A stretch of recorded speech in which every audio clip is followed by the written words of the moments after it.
Hello friends, मैं प्रज्ञा की पाठशाला में आपका बहुत बहुत स्वागत करती हूँ। फ्रेंड्स, आज सरस्वती पूजा है, तो सबसे पहले आप सबको सरस्वती पूजा की हार्दिक शुभकामनाएं। माँ सरस्वती हम सबके अंदर की नकारात्मक ऊर्जा को दूर करें और हम सबके अंदर सकारात्मक ऊर्जा का संचार करें, ताकि हम अपने जीवन को उज्ज्वलता प्रदान कर अपने जीवन पथ पर में आगे बढ़ सकें। फ्रेंड्स, आज वैलेंटाइन डे भी है, तो इस अवसर पर मैं आपको एक बहुत ही प्यारी सी कहानी सुनाने जा रही हूँ। तो चलिए कहानी शुरू करते हैं एक प्यारी सी शायरी के साथ। हमें कहाँ पता था कि इश्क क्या है, बस एक तुम मिले और जिंदगी मोहब्बत बन गई। आस्था और समर्पण के प्रेम की कहानी है। दोनों के शादी को 24 वर्ष पूरे हो चुके थे, लेकिन उन्हें देखकर अभी भी ऐसा लगता था मानो अभी अभी वैवाहिक बंधन में बंधे हों। दोनों का प्रेम चरम पर था। समर्पण एक प्राइवेट नौकरी करता था और आस्था एक कुशल गृहिणी थी। दोनों के जीवन में भौतिक सुख सुविधाओं का अभाव था, पर यह उनके प्रेम भरे जीवन में कभी आड़े नहीं आया। दोनों एक दूसरे को खुश करने का हमेशा बहाना ढूंढते रहते थे। छोटे बड़े त्योहारों पर तो एक दूसरे को तोहफा देना उनके लिए आम बात थी, और यह साल तो उनके लिए और भी खास था, क्योंकि इस साल उनकी शादी की 25वीं वर्षगांठ थी। दोनों एक दूसरे को कीमती और खास तोहफा देना चाहते थे, पर महंगा तोहफा खरीदने के लिए दोनों के पास पैसे का अभाव था।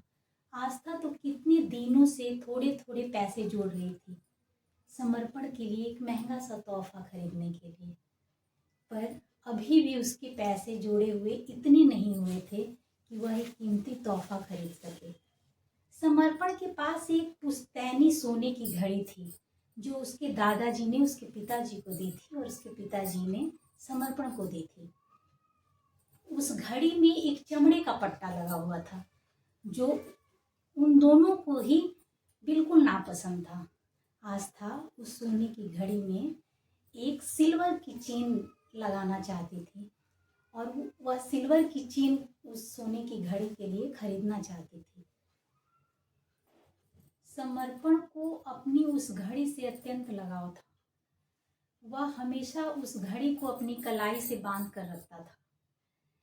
उस घड़ी में एक चमड़े का पट्टा लगा हुआ था, जो दोनों को ही बिल्कुल नापसंद था।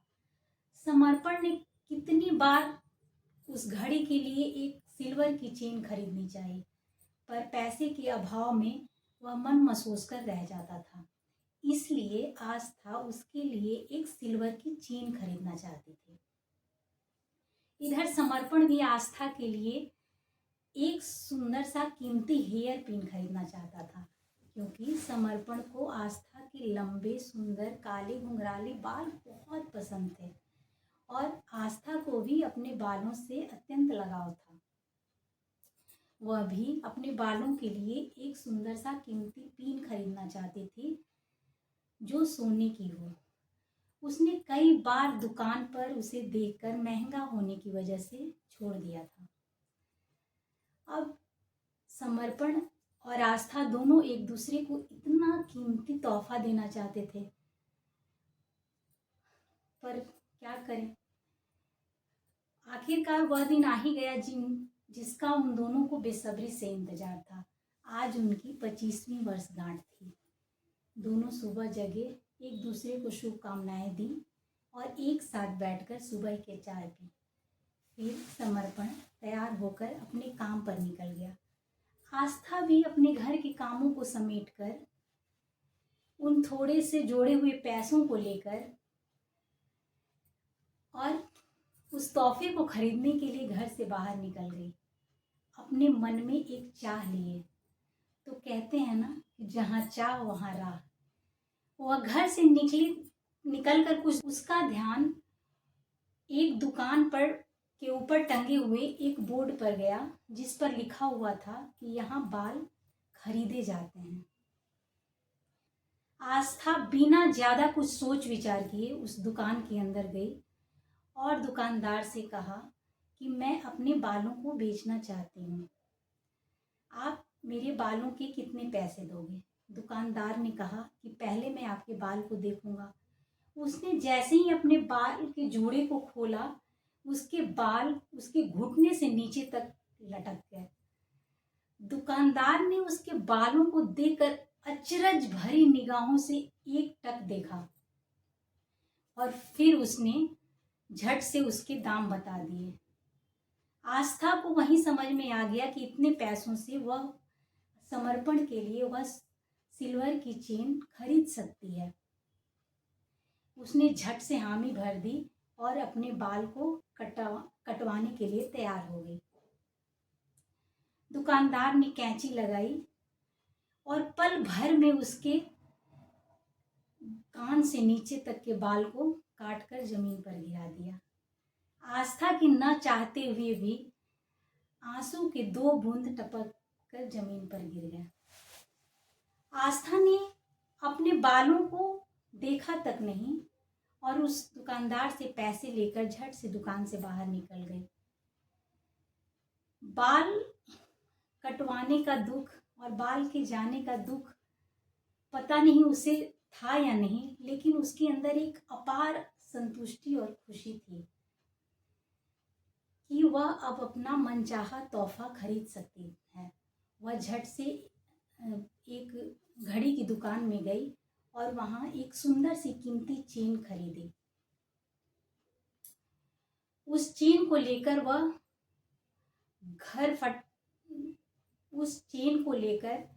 वह फटाफट घर आई और बैठकर अपने पति के आने का इंतजार करने लगी। वह मन ही मन सोच रही थी कि यह सोने की घड़ी में यह सिल्वर की चेन कितनी सुंदर लगेगी। तब तक उसे समर्पण के आने की आहट सुनाई दी। वह झट से किचन की ओर दौड़ी और जाकर वहां पकौड़े बनाने की तैयारी करने लगी और मन ही मन ईश्वर से प्रार्थना करने लगी कि समर्पण आए और मुझे देखे तो वह मुझे वैसे ही पसंद करे जैसे वह मुझे लंबे बालों में पसंद करता था। समर्पण आस्था को आवाज लगाता हुआ घर के अंदर आता है। आस्था को आज समर्पण की आवाज में एक अलग ही जोश और उत्साह सुनाई देता है। वह फटाफट किचन में जाता है, लेकिन वो जैसे ही आस्था को देखता है उसकी आवाज में शिथिलता आ जाती है। वो बहुत धीमी आवाज में बोलता है कि तुमने अपने बाल कटवा लिए। आस्था पीछे मुड़कर उसे देखती है और पूछती है कि मैं इन छोटे बालों में कैसी लग रही हूँ। वह बिना कुछ बोले चुपचाप जाकर सोफे पे पास आकर बैठ जाती है और कहती है, समर्पण, तुम मेरे छोटे बालों से खुश नहीं हो? तुम बिल्कुल नाराज मत हो। मेरे ये बाल तो मेरी अपनी खेती है। मेरे बाल बहुत जल्दी बढ़ते हैं और ये बहुत जल्दी बढ़ जाएंगे, कुछ ही महीनों में। समर्पण, तुम्हें पता है मैंने अपने बालों को बेचकर तुम्हारे लिए एक सिल्वर की चेन खरीदी है। तुम्हारी घड़ी में यह चमड़े का पट्टा मुझे बिल्कुल अच्छा नहीं लगता था। समर्पण तो पहले ही समझ गया होता है और वह कहती है कि लाओ अपनी घड़ी दो, मैं उसमें इस चेन को लगाकर देखूं कि वह घड़ी कैसी लग रही है। समर्पण कहता है कि तुम मेरे तोहफे को नहीं देखोगी? वह कहती है, हाँ हाँ, क्यों नहीं देखूंगी, क्या लाए हो मेरे लिए? तो वह तोहफे को आगे करता है और कहता है कि डब्बे को खोलो। जब वह डब्बे को खोलती है तो उसमें एक सोने की हेयर पिन दिखाई देती है। वह कहती है कि यह इतनी महंगी पिन तुमने कहाँ से खरीदी, कैसे खरीदी? तो वह बताता है कि यह पिन मैंने उस सोने की घड़ी को बेचकर खरीदी। दोनों ही एक दूसरे को देखकर मुस्कुराते हैं। वह मुस्कान एक उदासी भरी मुस्कान थी। वह मुस्कान वैसी ही मुस्कान थी जो एक हारे हुए व्यक्ति के चेहरे पर दिखती है। और फिर दोनों एक दूसरे के गले लग जाते हैं और उस कमरे में बिल्कुल शांति छा जाती है। तो दोस्तों, यह कहानी आपको कैसी लगी आप मुझे कमेंट सेक्शन में ज़रूर बताइएगा। के सामने फिर आऊँगी एक ऐसी ही प्यारी सी इंटरेस्टिंग कहानी लेकर। तब तक के लिए आप अपना और अपनों का ख्याल रखिए। Take care.